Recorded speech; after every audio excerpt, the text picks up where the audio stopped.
내가 이렇게까지 해야 하나. 30년 넘게 대기업에서 일했던 60세 어씨는 새벽 4시에 마트 물류센터로 출근하면서 스스로에게 수없이 이 질문을 던졌습니다.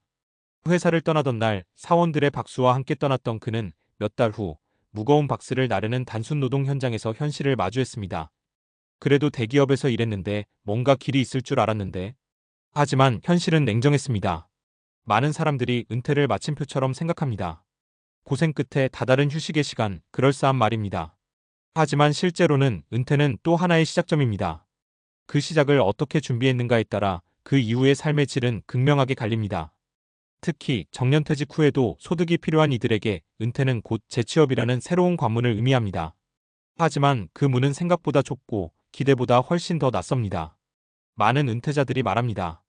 나는 그래도 잘 살아온 편이라고 생각했는데 왜 이렇게 힘들지? 그 이유는 재취업 시장이 과거의 이력서가 아닌 현재의 생산성을 기준으로 사람을 평가하기 때문입니다.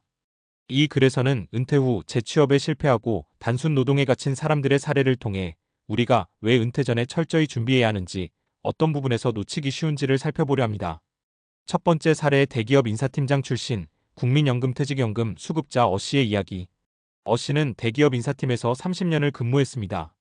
인재 선발부터 조직관리까지 수많은 업무를 도맡아온 그는 사람을 보는 눈에 자신이 있었습니다. 60세 정년퇴직 후 약간의 퇴직금을 포함해 퇴직연금 DC형과 국민연금을 합치면 매달 약 170만 원 정도의 고정 수입이 생겼습니다. 처음엔 이 정도면 충분하지 않을까 생각했습니다. 하지만 막상 병원비, 차량 유지비, 자녀 결혼 준비 등을 포함하니 매달 100만 원 가까이 부족한 상황이 되었습니다. 그럼 일이라도 해야지라는 생각으로 재취업을 시도했지만 현실은 그리 녹록지 않았습니다. 당신은 너무 고위직이었어요. 저희는 실무 가능한 사람이 필요해요. 연령대가 너무 높으세요 라는 말을 수없이 듣고 결국 선택한 곳은 마트 물류센터의 상하차 업무였습니다. 하루 8시간 근무, 시급 1만 2천 원. 허리는 아팠지만 어쩔 수 없었습니다. 나는 남의 인생을 평가하던 사람이었는데 이제는 날 평가해주는 사람이 아무도 없어요. 어씨는 말합니다. 그의 사례는 경력이 아닌 적응력이 더 중요한 은퇴 후 재취업 시장의 현실을 보여줍니다. 연금이 있더라도 생활비를 메우지 못하면 다시 노동시장으로 돌아갈 수밖에 없다는 점. 그리고 그 시장은 나이 많은 경력자에게 호의적이지 않다는 점이 현실입니다. 두 번째 사례, 교직 은퇴 후 자존감이 무너진 사학연금 수급자 B씨. 여교사로 평생을 살아온 B씨는 62세에 은퇴했습니다. 사학연금으로 매달 250만 원이 꼬박꼬박 들어오고 있었고 남편 또한 공무원 연금 수급자라서 부부 합산 소득만 보면 평균 이상이었습니다. 하지만 은퇴 후 시간이 길어질수록 문제는 경제가 아닌 정체성에서 왔습니다. 30년 동안 매일 아침 7시에 일어났는데 이제는 하루가 너무 길어요. 누가 나를 불러줄 일이 없으니 내가 아무 의미 없는 사람처럼 느껴졌어요. 자존감을 회복하기 위해 카페 바리스타로 일해보기도 했지만 처음 듣는 용어, 몸으로 익혀야 하는 기술이 그녀를 힘들게 했습니다. 내가 이 나이에 이걸 왜 배우고 있지라는 생각이 자꾸 들었습니다. 결국 B씨는 한 도시락 공장에서 반찬을 담는 일을 하게 됐습니다. 하루 5시간 근무, 손이 빨라야 일당을 챙길 수 있는 구조였고 하루하루가 치열했습니다. 그 속에서 B씨는 내가 대체 뭘 잘못했지라는 생각이 들기 시작했다고 합니다. B씨의 이야기는 은퇴 후 소득이 전부가 아니라는 것을 보여줍니다. 안정적인 사학연금을 받아도 정체성의 상실과 무의미한 시간이 사람을 무너지게 할 수 있다는 것. 은퇴 후 사회적 역할을 어떻게 이어갈지에 대한 고민도 필요하다는 것을 일깨워줍니다. 세 번째 사례, 55세의 명퇴한 제조업 근로자, 국민연금개인연금 수급자 C씨의 이야기. C씨는 지방의 한 중견 제조업체에서 30년간 생산직으로 일했습니다. 정년은 60세였지만 회사의 구조조정으로 55세의 명예퇴직을 선택했고 퇴직금을 활용해 개인연금 상품을 들어두었습니다. 매달 70만 원의 국민연금과 50만 원의 개인연금으로 총 120만 원의 수입이 생겼지만 생활비로는 턱없이 부족했습니다. 문제는 재취업의 문이 훨씬 더 좁았다는 겁니다. C씨는 학력이 고졸이었고 컴퓨터 사용에도 익숙하지 않았습니다. 택배 배송 아르바이트, 청소 용역, 음식 배달 등 여러 일을 시도했지만 대부분 일당 수준이 낮거나 경쟁이 너무 치열했습니다. 결국 그는 아파트 경비직으로 일하게 됐습니다. 새벽부터 밤까지 CCTV 모니터링과 택배 정리, 민원 응대를 하며 하루를 보냅니다. C씨는 말합니다. 힘든 게 아니라 인정받지 못하는 느낌이 더 힘들어요. 나도 한때 회사에서 없어선 안 될 사람이었는데. C씨의 사례는 중산층 직장인에게도 은퇴가 생계의 위기로 다가올 수 있다는 것을 상기시켜줍니다.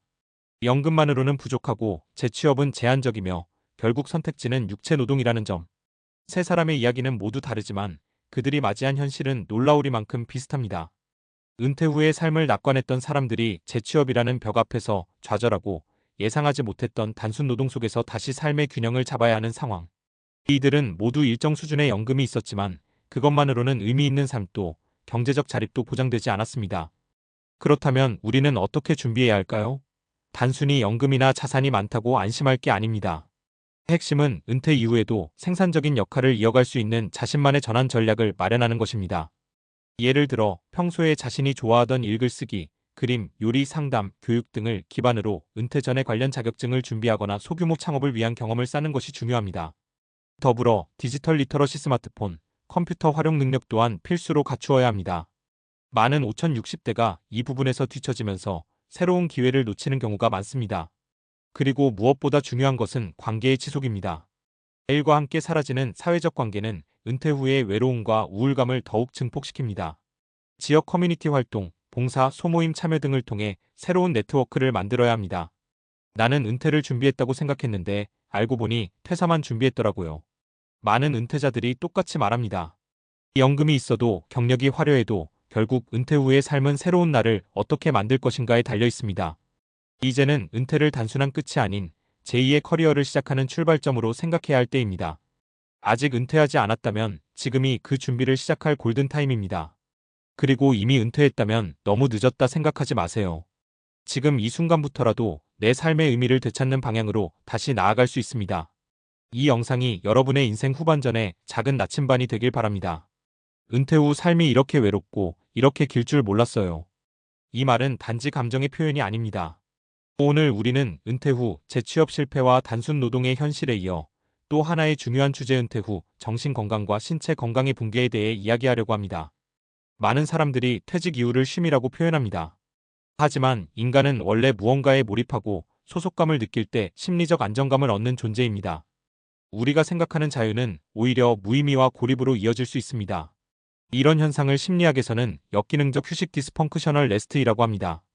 즉 외부 자극이 완전히 차단되고 사회적 역할이 사라지며 시간에 대한 구조가 무너질 때 사람의 뇌는 오히려 스트레스를 받기 시작한다는 겁니다. 규칙적으로 일어나고 만나고 고민하던 루틴이 사라지면 뇌는 방향을 잃은 항해를 시작하게 됩니다. 특히 이 시기 우울증, 불면증, 인지기능 저하가 급격하게 증가하는 이유도 여기에 있습니다. 그런데 정신건강의 문제는 단지 마음의 영역에만 머무르지 않습니다. 은퇴 후 건강이 갑자기 무너졌다는 이야기를 주변에서 많이 들어보셨을 겁니다. 이건 단순한 우연이 아닙니다. 은퇴 후 활동량이 줄고 식습관이 무너지며 스트레스 호르몬인 코르티솔이 상승하면서 신체 전반에 악영향을 끼칩니다. 특히 심혈관계 질환, 당뇨, 관절 통증, 체중 증가는 은퇴 이후 몇 년 안에 집중적으로 발생합니다.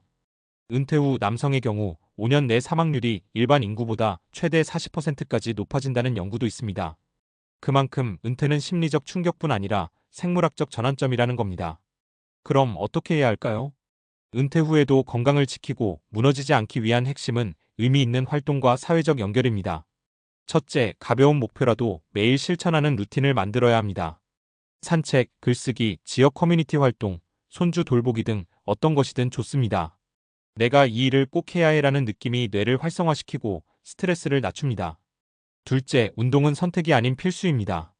하루 30분의 빠른 걷기, 일주일 23번의 근력 운동은 단순한 체력 유지를 넘어서 뇌신경세포 재생, 우울증 감소, 수면 질 향상까지 직접적인 효과가 있습니다.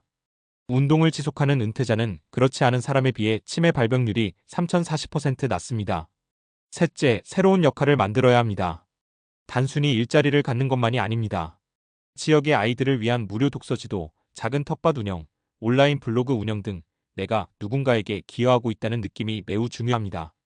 이걸 심리학에서는 역할 기반 자존감롤 마이너스 베이스트 셀프 마이너스 어스팀이라고 부릅니다. 직장인이라는 역할이 사라지면 그 자리에 새로운 역할을 넣어야 합니다. 그렇지 않으면 마음은 공허해지고 몸은 무너집니다. 그래서 우리는 이제 물어야 합니다. 퇴직 후 나는 무엇으로 하루를 채울 것인가? 지금 내가 준비하고 있는 은퇴는 건강한가? 지금 50대라면 아직 기회가 있습니다. 지금 60대라면 늦지 않았습니다. 지금 내가 무너지고 있다면 지금이 바로 다시 세울 시간입니다. 은퇴 후 삶은 쉬는 삶이 아니라 다시 살아내는 삶입니다. 지금 우리가 무엇을 선택하느냐에 따라 남은 30년의 품격이 달라집니다. 그리고 그 삶은 반드시 몸과 마음이 함께 건강해야 가능한 이야기입니다. 오늘 이 영상이 당신의 삶에 작지만 중요한 방향을 제시하길 바랍니다. 지금 바로 나의 하루를 다시 설계해 보세요. 다시 걸을 수 있습니다. 더 늦기 전에